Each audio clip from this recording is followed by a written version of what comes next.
Hola, nuevamente con ustedes. Hoy vamos a dar el tema hipertensión arterial y diabetes. Son dos temas muy importantes, ya que son enfermedades silentes. ¿Qué quiere decir esto? Que podemos tenerla y no darnos cuenta. La charla la va a dar el doctor López Leonardo, quien es médico generalista. Bueno, los dejo con él. Bueno, muchas gracias a la doctora Lagier y a OSPACA por la invitación. En el día de hoy vamos a charlar de dos enfermedades crónicas no transmisibles de mucha importancia que todo el mundo conoce, ¿sí? Seguramente porque tienen algún familiar o algún amigo con alguna de estas enfermedades.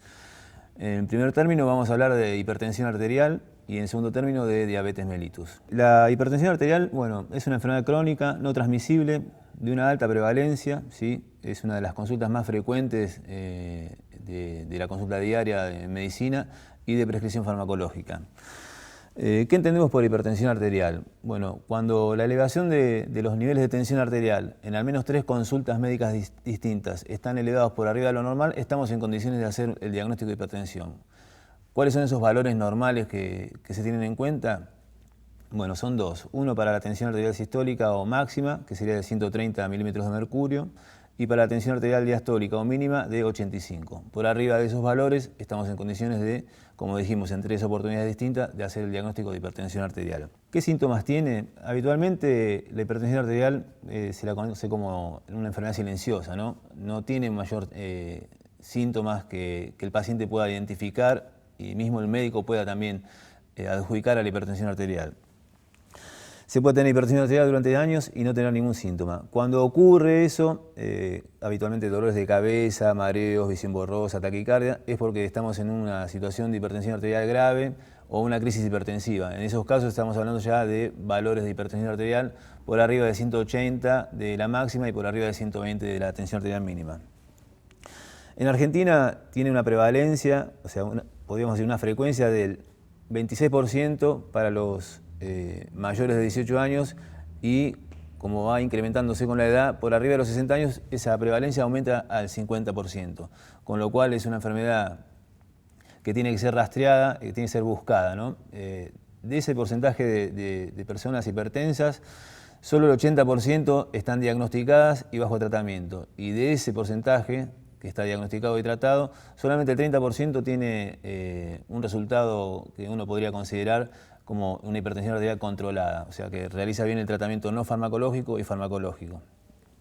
Desde ese punto de vista tiene que tenerse en consideración que la hipertensión arterial, al no ser una enfermedad que provoque síntomas y que aparezcan con el correr de los años, se va generando algunos daños en algunos órganos, que es lo que va a provocar la morbimortalidad de la enfermedad. ¿Cómo se diagnostica la hipertensión arterial? Bueno, si es una persona sana, habitualmente a partir de los 18 años, incluso algunos dicen a partir de los 21 años, con que se controle la tensión arterial en el consultorio médico una vez al año o cada 2 años sería suficiente. Si estamos en presencia de un paciente mayor de 21 años o que presenta síntomas o alguna comorbilidad como ser diabetes, insuficiencia cardíaca, algún tipo de enfermedad que pueda ser una complicación para la hipertensión, la frecuencia de controles de la tensión arterial en el consultorio se hace una frecuencia de por lo menos cada 2 veces por año.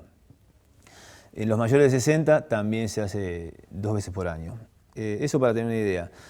¿Cómo se hace el control de tensión arterial? Bueno, se utiliza un tensiómetro, ¿sí? Que todo el mundo lo conoce, en la mayoría de los hogares hoy en día ya todos lo tienen, y un estetoscopio. Se realiza sobre el brazo izquierdo tiene que estar a la altura del corazón, ¿sí? Descubierto totalmente, y el paciente previamente a controlarse la tensión arterial no tiene que haber consumido alcohol o café ni haber fumado.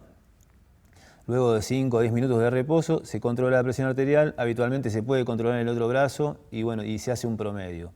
Si hay alguna discrepancia, se vuelve a hacer un control pasados unos minutos. Existe lo que se llama a veces hipertensión arterial de guardapolvo blanco, que es cuando uno va a la consulta médica y cuando uno está medio tenso o nervioso por la propia consulta, esos valores pueden estar alterados. En esos casos, el profesional seguramente indicará o un monitoreo ambulatorio o de presión arterial, en el cual a uno le van a colocar un dispositivo que durante 24 horas va a registrar los valores de tensión arterial, o que se controle o en una salita o en una farmacia o en su casa si es que tiene el equipamiento necesario. ¿Cuáles son las causas de hipertensión arterial? Bueno, la hipertensión arterial tenemos dos grandes grupos, la hipertensión arterial esencial o primaria, ¿sí? Y la hipertensión arterial secundaria. La primaria es la más frecuente, se da mayormente en adultos y, como dijimos anteriormente, no tiene síntomas. Aparece con los años, a partir de los 18 años el 26% es hipertenso y los mayores de 60, como dijimos, el 50% ya tiene hipertensión arterial. En el segundo caso, la hipertensión arterial secundaria, como su nombre lo indica, esta es secundaria a un proceso, a una enfermedad que es la que provoca este cuadro de hipertensión. Entre ellos tenemos enfermedades renales, enfermedades cardíacas, enfermedades endocrinológicas como el hipertiroidismo, algunos medicamentos, algunos fármacos como ser los anticonceptivos. Todo eso puede generar hipertensión arterial secundaria. Habitualmente, con el tratamiento de la enfermedad que la provoca, los valores de tensión arterial se normalizan. ¿Quiénes tienen más riesgo de sufrir hipertensión arterial? Bueno, la hipertensión arterial tiene múltiples factores. Entre ellos tenemos la edad, como dijimos, volvemos a repetir, los mayores de 60 años tienen una alta prevalencia, ¿sí? Digamos, el 50% de las personas mayores de 60 tienen hipertensión arterial. La raza, las personas de raza negra tienen mayor probabilidad de tener hipertensión arterial. Los antecedentes familiares, si uno tiene padre o madre o ambos hipertensos, la probabilidad de tener hipertensión arterial también se duplica. Y después tenemos otros factores de riesgo que son modificables, ¿no? Como ser el sobrepeso o la obesidad, el consumo excesivo de alcohol, el consumo de sal, el tabaquismo y el sedentarismo. Hablamos de modificables, ¿por qué? Porque uno de los tratamientos, uno de los pilares del tratamiento es modificar el estilo de vida. ¿Y a qué apunta eso? Bueno, a modificar estos factores de riesgo modificables, valga la redundancia, que tienen que ver con, bueno, empezar a reducir el consumo de sal, el consumo de alcohol, si el paciente fuma, dejar de fumar y empezar a tener una actividad física de manera regular. ¿Cuál es el tratamiento? Bueno, una vez hecho el diagnóstico, como dijimos, en 2 o 3 oportunidades distintas nos encuentran valores alterados de presión arterial, lo primero que va a indicar el profesional es un tratamiento no farmacológico en el cual se va a apuntar a lo que hablábamos recién, en modificar los estilos de vida, ¿no? Entonces va a indicar solamente una dieta hiposódica, actividad física regular.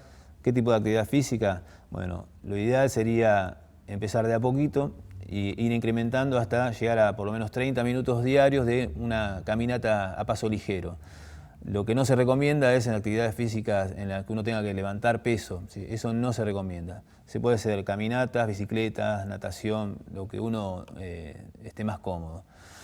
Después de los tratamientos farmacológicos, no vamos a hablar hoy, no, me parece que la charla no apunta a eso, pero tenemos de inicio, bueno, los diuréticos, los inhibidores de la enzima convertidora de angiotensina, el famoso enalapril que todo el mundo conoce, betabloqueantes, un sinfín de fármacos que en tanto y en cuanto el paciente cumpla con las medidas no farmacológicas, va a ir o retrasando el tratamiento farmacológico o en algunos casos en los que el tratamiento farmacológico sea de inicio, con el correr del tiempo y los controles se verá si el tratamiento no farmacológico mejoró y se puede disminuir o incluso a veces sacar alguno de los fármacos que el profesional indica. La educación del paciente, bueno, y el entorno familiar, por supuesto, es uno de los pilares fundamentales del tratamiento, ¿no? Porque el paciente a veces solo es como medio complicado de apegarse a esas modificaciones en el estilo de vida, digamos. Si un paciente es hipertenso y todo el mundo come sal y él tiene que comer sin sal, es realmente difícil sostener esa pata del tratamiento. ¿Qué recomendaciones generales tenemos para los pacientes hipertensos? Volvemos un poquito a lo mismo, ¿no? No hay mayores secretos acá. Es recomendaciones para los cambios del estilo de vida, comprender que la hipertensión arterial es una enfermedad crónica, ¿sí? Que no tiene cura, pero que tiene tratamiento, no abandonar el tratamiento, no automedicarse, ¿sí? A veces uno o se queda sin pastillas y siempre hay algún paciente hipertenso que se convidan pastillas. Bueno, no es recomendable eso, digamos. Los tratamientos son individualizados para cada paciente y debe seguirse las indicaciones del profesional. Y por último, bueno, realizar controles periódicos. Si uno tiene ya el diagnóstico de hipertensión arterial, en los primeros tiempos los controles periódicos van a ser un poco más frecuentes y con el correr del tiempo, bueno, se pueden ir un poco más espaciados. Bueno, continuando con la temática del día de hoy, de enfermedades crónicas no transmisibles, vamos a dar paso al tema siguiente, que era diabetes mellitus. Seguramente en su familia o en su entorno hay algún paciente con diabetes y bueno, lo que vamos a conversar hoy seguramente nos va a servir para poder ayudarlo. ¿Qué entendemos por diabetes o qué es la diabetes? Bueno, es una enfermedad crónica en la que los niveles de azúcar, o sea, la glucosa en la sangre, se encuentra por arriba de los valores normales. ¿Qué se considera normal? Entre 70 y 110 miligramos por decilitro. Quizás hablar de miligramos por decilitro es poco comprensible para la población en general, pero bueno, son los valores de laboratorio. ¿Por qué ocurre esto? Bueno, cuando el azúcar que ingerimos ingresa al torrente circulatorio, normalmente pasan a las células del hígado o al tejido adiposo o el músculo para ser utilizados como energía. Cuando esto no puede ocurrir, los niveles de azúcar aumentan por arriba de lo normal y estamos hablando de hiperglucemia, que no es lo mismo que hablar de diabetes. ¿Cuántos tipos de diabetes existen? Bueno, tenemos varios tipos. La diabetes tipo 1, infanto-juvenil o antes llamada insulino dependiente, la diabetes tipo 2 o del adulto y la diabetes gestacional. ¿Qué ocurre en la diabetes? Normalmente para poder utilizar la glucosa, el páncreas, que es una glándula que está por detrás del estómago, ¿sí?, fabrica una hormona que se llama insulina. Esta insulina va a permitir a las células que hablamos anteriormente, del hígado, del tejido adiposo, del músculo, que la glucosa presente en la sangre ingrese y esta pueda ser utilizada como una fuente de energía. En la diabetes, ¿qué ocurre? El páncreas no produce insulina, ¿sí?, o produce muy poca, o el cuerpo tiene una resistencia a la insulina, o sea, no reconoce la insulina y es como si no la fabricaran.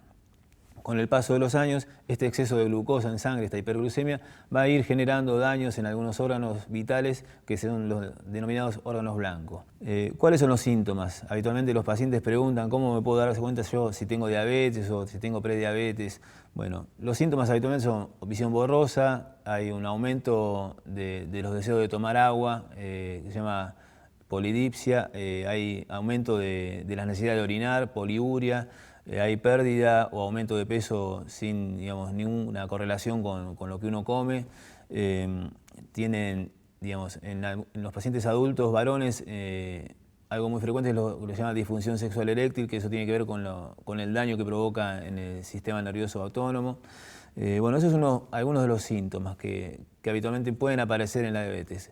En la diabetes tipo 1, que decíamos que era infanto-juvenil, habitualmente estos síntomas aparecen abruptamente y son los que provocan la consulta médica y ahí se hace el diagnóstico. En la diabetes tipo 2, que es la del adulto, habitualmente el paciente pasa muchos años sin tener síntomas hasta que en alguna consulta médica, con un simple análisis de sangre, detectan que los niveles de glucosa no están como debieran estar y se empiezan a rastrear esta enfermedad a ver si se puede hacer el diagnóstico o no de diabetes. ¿Cómo se diagnostica? Bueno, hablamos que los valores normales van de 70 a 110. Cuando uno se hace un análisis de sangre, si en dos análisis distintos, ¿sí?, el valor de glucemia o glucosa en la sangre está por arriba de 126 miligramos por decilitro, estamos en condiciones de hacer diagnóstico de diabetes. Si un paciente consulta con alguno de los síntomas que hablábamos recién, y en el análisis sin necesidad de ayuno los valores de glucemia están por arriba de 200 miligramos por decilitro, estamos en condiciones de hablar de diabetes también. Y después hay una prueba que se llama prueba de tolerancia oral a la glucosa, que habitualmente se indica en los controles para las embarazadas. Se utiliza también para los pacientes que tienen un valor intermedio, entre 110, que era el valor normal máximo, y los 126 que uno hace diagnóstico. Entre 110 y 126 se indica una prueba de tolerancia oral a la glucosa en el que el paciente se le va a dar a ingerir un líquido que tiene glucosa y a las 2 horas se le va a hacer una extracción de sangre. Si luego de 2 horas de haber ingerido ese líquido con 75 gramos de glucosa tiene un valor igual o mayor a 200 miligramos por decilitro, estamos también en condiciones de hacer el diagnóstico de diabetes. Esas serían básicamente las 3 maneras de hacer diagnóstico. En algunos artículos se habla de utilizar lo que se llama hemoglobina glicosilada como para hacer un diagnóstico de diabetes también. Eso más que nada se utilizan para los controles del diabético y lo que nos van a dar es un valor aproximado de las glucemias o cómo vienen manejando ese paciente las glucemias en los últimos 2 o 3 meses. ¿Quiénes tienen mayor riesgo de desarrollar diabetes?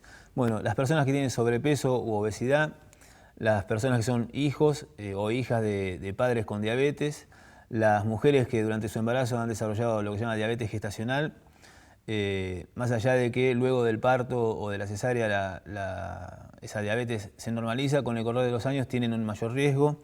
Si tienen alguna enfermedad del corazón, una enfermedad pancreática, también tienen mayor riesgo. ¿Cuáles son las causas? En la diabetes tipo 1, que hablamos que era más frecuente en la infancia, habitualmente tenemos causas autoinmunes. ¿Qué ocurre? El sistema inmune no reconoce como propio al páncreas y lo ataca, ¿no? Con una reacción inflamatoria, entonces va destruyendo las células que son las que fabrican la insulina. Entonces, ¿qué va a ocurrir? Al no haber insulina, la glucosa no va a poder ser utilizada por el organismo y vamos a desarrollar una diabetes. En la diabetes tipo 2, bueno, tenemos causas genéticas, ¿sí? El estilo de vida, el sedentarismo, bueno, el sobrepeso, la obesidad, esas serían un poco las causas. Y en la diabetes gestacional, bueno, el embarazo, habitualmente en algunas personas con predisposición, vamos a tener el desarrollo de lo que se llama diabetes gestacional, que con el correr de los años, bueno, es una de las causas para la diabetes mellitus tipo 2. ¿Cuáles son las complicaciones? Como dijimos anteriormente, la diabetes no da mayor síntoma, sí empiezan a aparecer con el correr de los años, y los síntomas que van apareciendo son propios del daño que provoca este exceso de azúcar en la sangre en algunos órganos, como ser en los ojos. Vamos a tener visión borrosa como un síntoma y con el correr del tiempo vamos a tener lo que se llama una retinopatía diabética que puede llegar a terminar con la ceguera del paciente. Con respecto a lo que sería el sistema nervioso central, vamos a tener polineuropatías o disautonomías como la disfunción sexual eréctil. Tenemos también problemas vasculares, ¿sí? Como las vasculopatías, lo que habitualmente uno conoce como las úlceras que no cicatrizan bien en los miembros inferiores, que son las lesiones micro y macrovasculares, y enfermedades renales, la nefropatía diabética. El exceso de glucosa o azúcar en la sangre pasa por sobre el umbral de filtrado en el riñón y empieza a aparecer azúcar en la orina. Eso ya sería una indicación o un indicio de que hay un daño renal. El tratamiento, bueno, tiene como metas evitar estas complicaciones, generar, digamos, llegar a la normoglucemia, y requiere un compromiso importante tanto del paciente como de la familia, ¿no? Siempre la familia, igual que en la charla anterior sobre hipertensión, hablamos de la necesidad de que el entorno familiar colabore, porque es donde se va a apuntalar el paciente para poder sostener el tratamiento, ¿no? Más que nada, no el farmacológico, sino el que tiene que ver con los cambios en el estilo de vida. En el tipo 1, bueno, el tratamiento, al no haber un páncreas funcionante, el tratamiento inevitablemente va a ser la administración de insulina exógena, que va a ser o con los famosos lápices que se utilizan ahora, o incluso si existe la posibilidad, una bomba de difusión continua. Y en la tipo 2 se utilizan hiperglucemiantes orales, que son pastillas, y bueno, pero ninguno de estos dos tratamientos es eficiente si no se, digamos, concientiza al paciente y no se hacen los cambios en el estilo de vida, ¿no? Empezar con actividad física, manejar el tema de la dieta. Con la dieta, por regla general, en el consultorio uno puede decir coma la mitad, ¿sí? Sírvase en platos de postre, y si uno quiere ser un poco más riguroso se realiza una consulta con la nutricionista. Bueno, recomendaciones generales, volvemos. Modificar el estilo de vida, realizar actividad física, realizar una dieta acorde, controles periódicos con su médico de cabecera y el cuidado de los pies. Yo quiero hacer un poco hincapié en este punto porque es fundamental. Hablamos de que una de las complicaciones que tiene la diabetes mellitus son las neuropatías y las vasculopatías. Entonces, lo que ocurre es que el paciente pierde sensibilidad en los miembros inferiores, entonces no se da cuenta de, por ejemplo, si el piso está caliente, por ejemplo en una playa, en la arena, si tiene una piedrita en el zapato. O sea, el cuidado de los pies es fundamental porque evita, digamos, complicaciones infecciosas o amputaciones de miembros que habitualmente ocurren por un mal cuidado de los pies. Las uñas se las tiene que cortar, digamos, si puede hacerlo él mismo, de manera recta, no redonda, para evitar que se encarne. Si no puede hacerlo, bueno, consultar con una podóloga habitualmente. Utilizar medias que no estén muy apretadas. El calzado no tiene que ser ni muy justo ni muy flojo. Secarse bien los pies, sobre todo entre los dedos de los pies, observarlos, ¿sí? Eso en forma diaria. Cuando uno seca los pies, no hacerlo por frotación, sino, digamos, por un método compresivo para evitar raspaduras, y usar cremas emolientes. Esos serían básicamente los cuidados que tiene que tener en el pie. Y por supuesto, bueno, no abandonar el tratamiento, hacer las consultas periódicas y nada, y con eso estaríamos concluyendo por el día de hoy.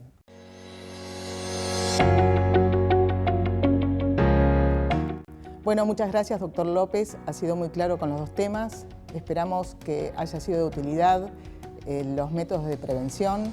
Recuerden ir al médico, hacerse chequeos frecuentes. Y bueno, en breve esperamos estar dando estas charlas, no ya de manera virtual, sino con ustedes. Muchas gracias por estar.